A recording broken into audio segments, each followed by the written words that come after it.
दोस्तों आज का वीडियो काफ़ी इंटरेस्टिंग है जिसमें काफ़ी फनी फनी क्वेश्चंस पूछे गए हैं जिन क्वेश्चन को सुनकर आपका भी बोर नहीं होने वाले। चलिए दोस्तों देखते हैं उन क्वेश्चंस को, क्या है वो क्वेश्चंस। Let's get start. यार ये बताओ, आपके भारत में ही सारे ईश्वर और देवता हैं क्या? आप ये कह रहे हैं कि इंडिया में कोई नबी नहीं आया। मेरे सामने एक नरेशन है और वो नरेशन एक मशहूर भारत के अलावा दोस्तों दूसरे देशों की जितने सारे लोग हैं उन लोगों के मन में आमतौर पर एक ही सवाल होता है हिंदू धर्म को लेकर कि जितने सारे भगवान या जितने सारे देवी देवता वगैरह है हिंदू धर्म में, वो सब के सब भगवान आखिर भारत में ही क्यों है। दूसरे भगवान या दूसरे देवी देवता तो दुनिया के अलग अलग देश में भी होना चाहिए था, यानी दूसरे देश में भी जन्म लिया हुआ होना चाहिए था, पर ऐसा क्यों है कि सबके सब भगवान भारत में ही जन्म लिया हुआ है। इस सवाल को दोस्तों पूछते हैं एक दूसरे देश की कोई गैर हिंदू हमारे भारत के एक हिंदू भाई साहब से।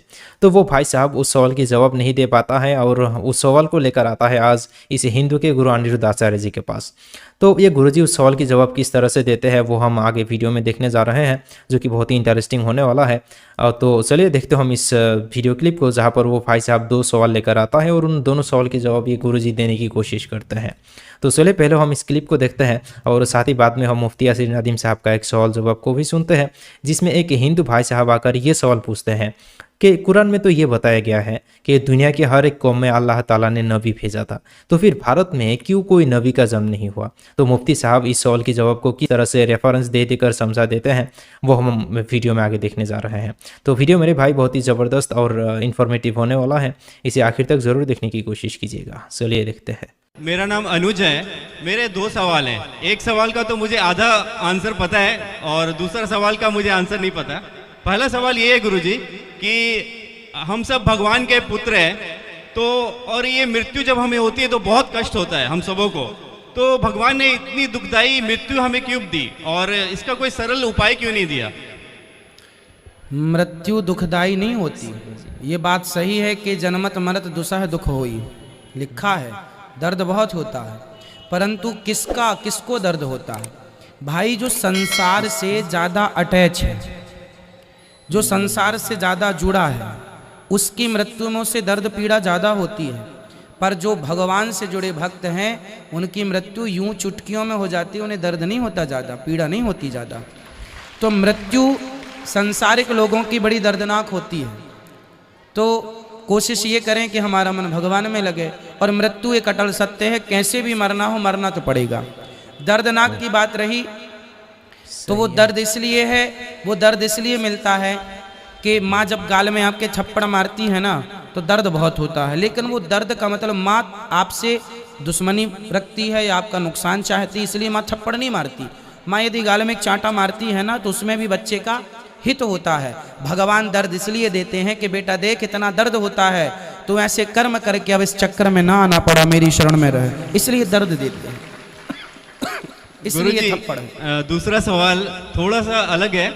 एक्चुअली मेरी कोरिया की एक फ्रेंड है, साउथ कोरिया की, और उसका कहना है कि यार ये बताओ, आपके भारत में ही सारे ईश्वर और देवता हैं क्या? हमारे मतलब उसका कहना है कि हमारा जो भारत है 2.5% पूरे वर्ल्ड में कवर करता है, तो ऐसा क्यों कि सिर्फ भारत में ही बोले जाते कि इतने करोड़ों मंदिर हैं और करोड़ों देवता हैं, तो हमारा क्या? भगवान की व्यापकता तो सब जगह, हरि व्यापक सर्वत्र समाना, चाहे अमेरिका हो, लंदन हो, जापान हो, पेरिस हो, कहीं हो, जर्मनी हो, इटली हो, कहीं हो, भगवान सब जगह है। और भगवान का भक्त जो जहाँ से पुकारेगा भगवान वहाँ है। पर एक बात देखिएगा कि क्या केसर की खेती हर जगह हो सकती है? जी नहीं। केसर के लिए अनुकूलता, वहाँ की मिट्टी, वहाँ का जलवायु, वहाँ की सब चीज़ें अनुकूल चाहिए। केसर हर जगह नहीं हो सकती। उसी प्रकार भगवान का अवतार वहीं होता है जहाँ भक्तों की अनुकूलता उन्हें प्राप्त होती है, वहाँ अवतार लेते हैं। हर देश को देश कहा जाता है, एक भारत को ही माँ कहा जाता है, भारत माता। माँ क्यों कहा जाता है? क्योंकि जहाँ माँ होगी वहीं तो राम और कृष्ण जैसा बेटा होगा। आप ये कह रहे हैं कि इंडिया में कोई नबी नहीं आया। मेरे सामने एक नरेशन है और वो नरेशन एक मशहूर, हमारे यहाँ हदीस की किताब है, उसका नाम है मुसन्नफ अब्दुल रज़्ज़ाक़। उसमें हजरत अली रजी अल्लाह अन्हु का ये कौल है कि दो वादियां, दो वैलीज जो हैं वो सबसे बेहतर वैलीज हैं। पहली वैली जो है वो तो मक्का है, जहां हम लोग इबादत के लिए जाते हैं, वो हमारा किबला है। और दूसरी बात उन्होंने कही वादिन फिल हिंद, और एक वैली है इंडिया में कि जहां आदम अलैहिस्सलातु वस्सलाम आए। तो भैया हमारे यहां जो प्रॉफिट्स की ट्री है उसमें जो पहले प्रॉफिट है वही इंडिया में आए हैं। अब आप ये कैसे कह सकते हैं कि सारे प्रॉफिट जो है वो मिडिल ईस्ट में आ गए? पहले ही इंडिया में है। आप म्यूट पर हैं। ये तो आपका क्लेम हो गया ना सर। क्लेम नहीं है, मैंने आपको रिवायत बयान कर दी, आपको रेफरेंस दे दिया मैंने मुसन्नफ अब्दुल रज़्ज़ाक का। मेरा बोलने का मतलब ये है सर कि उनके जो टीचिंग जो है वो हम तक नहीं आए। जैसे आपने सवाल चेंज कर दिया, आपने कहा नबी नहीं आए, तो मैं उसका जवाब दे दिया कि नबी आए हैं। और मैं ये भी बता दूं कि बहुत नबी आना या ना आने का इसका मतलब, आपका सवाल यही था, जो सवाल आपने किया आप उसी पर रहिए, सवाल बदलिए मत। आपने सवाल किया कि सारे प्रॉफिट्स मिडिल ईस्ट में आए हैं। अगर यही आपका सवाल होता टीचिंग का, तो बताइए कि मिडिल ईस्ट में जितने प्रॉफिट्स आए क्या सबकी टीचिंग अभी सेफ है? हम तो मानते हैं कि किसी की भी टीचिंग महफूज नहीं है सिवाय रसूल अकरम सल्लल्लाहु अलैहि वसल्लम की तालीमात के। तो फिर आपका वो सवाल कि अगर टीचिंग से मुताल्लिक है तो वो सवाल भी सही नहीं है, क्योंकि आपने रेफरेंस दिया था मिडिल ईस्ट के प्रॉफिट्स का, और हम मानते हैं कि मिडिल ईस्ट में जितने भी प्रॉफिट्स आए उनमें से किसी भी की भी तालीमात जो है वो जू की तू बाकी नहीं रही हैं। सिर्फ तालीम बाकी रही है किसकी? रसूल अकरम सल्लल्लाहु अलैहि वसल्लम की। इसीलिए हम ईसाइयत को गलत मानते हैं, इसीलिए हम यहूदियत को गलत मानते हैं।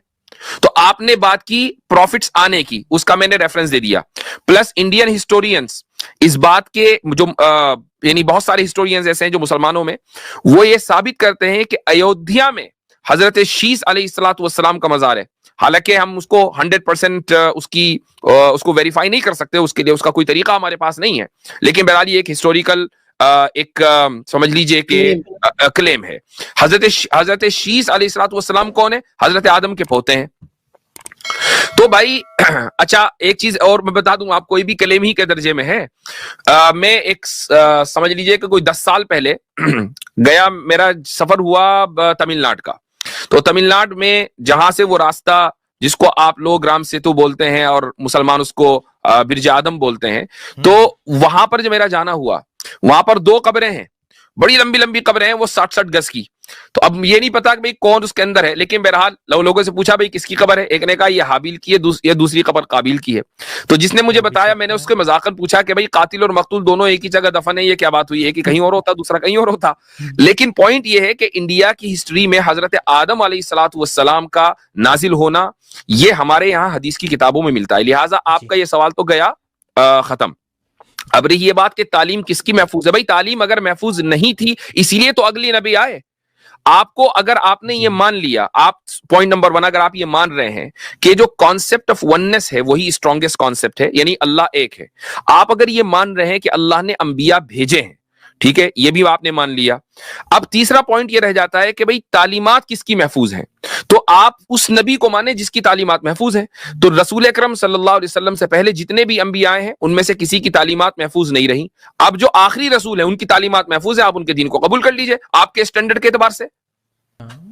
जी सर मेरा मतलब उसमें और स्पेसिफिक ये क्वेश्चन था कि जैसे प्रॉफिट जीसस है या प्रॉफिट अब्राहम है और प्रॉफिट मोहम्मद है, तो इनके टीचिंग्स का जो डोमिनेंस है वो मिडल ईस्ट में या जो उसका आसपास का जो एरिया है वहां पे दिखता है। पर अगर कोई नबी जो रशिया का रीजन है या चाइना का रीजन है या इधर अपना जापान इंडोनेशिया का ये जो रीजन है, तो इसमें के अच्छा प्रॉफिट जीसस का चलो थोड़ी देर के लिए मान लिया मैंने, प्रॉफिट जीसस की सुन लीजिए, प्रॉफिट जीसस की आपके एतबार से मिडिल ईस्ट में आए, यरूशलेम में आए, ठीक है, यरूशलेम मिडिल ईस्ट में है, लेकिन उनकी टीचिंग का डोमिनेंस यरूशलेम में ही नहीं है, ठीक है। यरूशलेम में इस वक्त कौन है? यहूदी पावर में है। जो यहूदी हजरत ईसा को नहीं मानते, हजरत ईसा को तो वो दज्जाल मानते हैं। होल्ड ऑन नहीं अब आप देखिए, अल्फाज ना बदलें।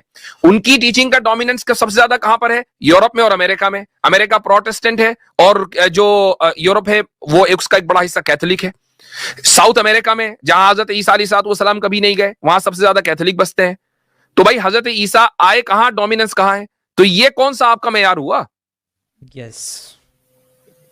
सर मतलब इधर के एरिया में तो नबियों के नाम वगैरह दिखते हैं, और इधर का जो मुझे एरिया है बताइए ना वहां आपको, पे मैंने तो आपको बता मतलब दिया। प्रॉफिट का कोई कॉन्सेप्ट ही नहीं दिखता।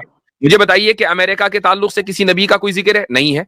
नहीं। लेकिन ऐसा नहीं है कि अमेरिका में नहीं। कोई ना आया होगा, लेकिन इंडिया के ताल्लुक से नबी का जिक्र है, हजरत आदम का जिक्र है, तो आप उसको क्यों नहीं इस्लाम तस्लीम कर रहे? पर इंडियन आए। तो बट सर आपका इस्लाम तो बोल रहा है कि पूरे वर्ल्ड के हर एरिया में आए हैं, तो हाँ फिर बिल्कुल, इनका इसी इन बात मतलब है। कोई चाइना इस्लाम की ने चाइना इस्लाम ने चाइना में बिल्कुल आए बोला या है, ओ भाई रुक जाइए, इस्लाम ने बिल्कुल बोला है कि दुनिया के हर कौम में अल्लाह ताला ने एक नबी भेजा है। और हमारे यहाँ रिवायतों के अंदर है कि इन अंबिया की तादाद 1 लाख के आसपास है, कोई कहता है 1,24,000 है वगैरह वगैरह, वो लेकिन लाखों में है। अब कुरान जो है वो तारीख की किताब नहीं है कि वो आपको जो है एक एक नबी का नाम बताएगा। ये कोई जो म्यूनिसिपैलिटी के अंदर जो बच्चों का रिकॉर्ड रखा होता है, ये वो किताब नहीं है कि उसमें एक एक नबी का रिकॉर्ड आएगा कि जनाब ये फला तारीख में पैदा हुए, फला इनके माँ बाप थे। सिर्फ ये एक उसूली तौर पर बात बता दी गई कि जहां जहां भी अलग अलग कौमें हैं वहां वहां अल्लाह ने नबी भेजे हैं। तो दोस्तों ये थी आज की वीडियो। उम्मीद है कि आपने इस वीडियो के अंदर हिस्टोरिकल बातें सुनी है और देखी भी है आपने। तो दोस्तों आप कमेंट सेक्शन में ज़रूर कमेंट करके आप बताएं, क्या भगवान, बहुत सारे जो भगवान है, क्या इंडिया ही के अंदर है या विदेशों के भी अंदर है, या भगवान सिर्फ वहीं पे प्रकट होते हैं जहाँ भगवान के चाहने वाले लोग ज़्यादा होते हैं, या गैदरिंग जहाँ पे ज़्यादा होती है, या भगवान कहीं भी प्रकट होते हैं। इसमें कौन सी बात सही है, कौन सा गलत है, आप कमेंट सेक्शन में ज़रूर बताएं। तो दोस्तों उम्मीद है कि आपको आज का वीडियो काफ़ी पसंद आया होगा। अगर आप इसी तरह का कंटेंट, इसी तरह का वीडियो आप देखना चाहते हैं तो वीडियो को लाइक करके चैनल को सब्सक्राइब अभी कर लीजिए। चलिए दोस्तों नेक्स्ट टाइम किसी और टॉपिक के साथ मिलेंगे, तब तक के लिए खुदा हाफिज़, अस्सलाम वालेकुम।